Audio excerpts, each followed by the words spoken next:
The specific things aren't the important things, I think. Doesn't have to be any blood or anything. I mean, they come across as a little cliche.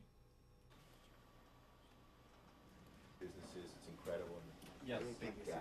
Yeah. Mr. Hudson. Okay. Sitting at the end of this. Basically, Right. the more Right. information We're you ready. And all along this trough, it continues all the way from this wall. You mean over the edge of the top of this Yeah, 'cause wall? we don't have that much room there. Okay, wait. You mean as if we were going to take this crack all the way up and over? Yeah.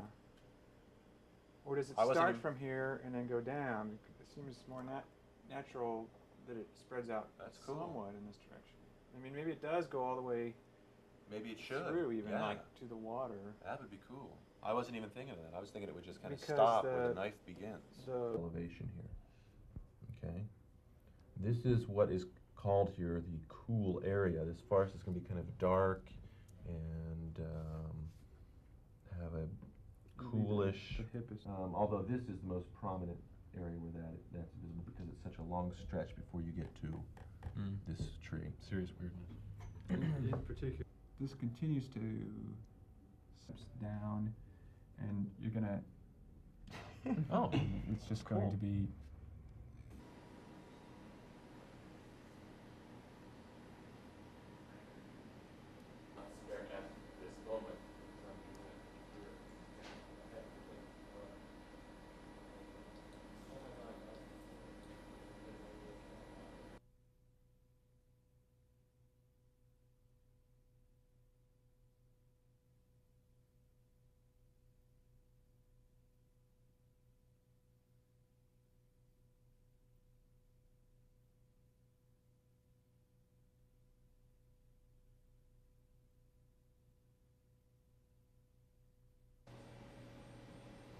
Even that's been gamma increased.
Thank God you've returned.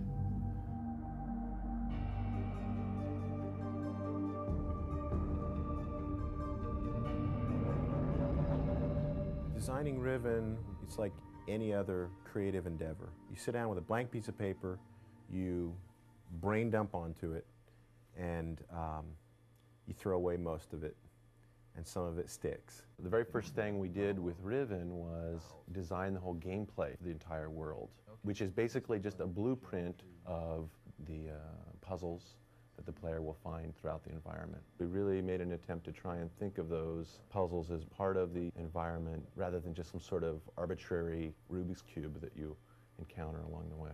Obviously it starts exactly where Myst left off, and from there it all changes. The story itself, we've been real hesitant to reveal too much of it. It'd be like telling someone that Darth Vader was Luke's father. It kind of ruins the movie. We don't want to do that. We want people to be really impressed and get the rewards they deserve for waiting for 4 years.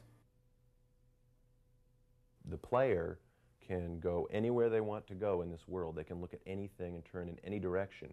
And because of that, we have to build a space in the computers that is fully dimensional and complete in every direction. It's basically like setting up a movie set. We have the entire room set up with all of our lights and our cameras so that we can take basically pictures of that room inside the room from any angle that we want. On top of that, then, we have so many different states for the elements in that space. For example, you could be looking at a wall and a door could be open, or the door could be closed, or a handle beside the door could be pulled towards you or away from you, and it just goes on and on and on and on. The complexity is immense.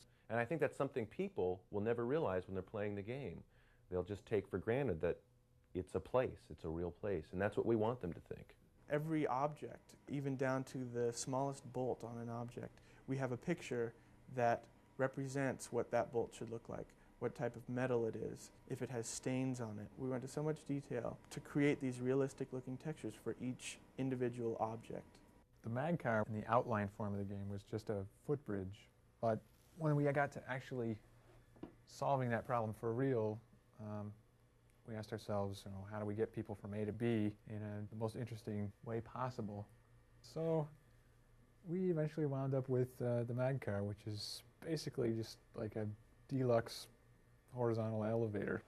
We had the luxury of not just two people doing artwork, but teams of people, and not just having Macs to do it on, but having XGI workstations. Instead of one person doing sound, we had teams of people doing sound. From the smallest picture to the largest movie, any little bit and piece that we could tell a story with, we did. You know, we've spent 4 years working on this thing. Putting this all together was a monumental task. Almost 5,000 pictures and 3 hours of QuickTime, hour and whatever of music and sound and astronomical amount of data. But the best feeling of all comes at the very end when you get to watch people wander through the environment. You get to see their reaction. You finally get to see how all those things that you designed, all the complexity that you put into this environment and just hoped it would work, it comes together and it works. And that's just, there's nothing like that.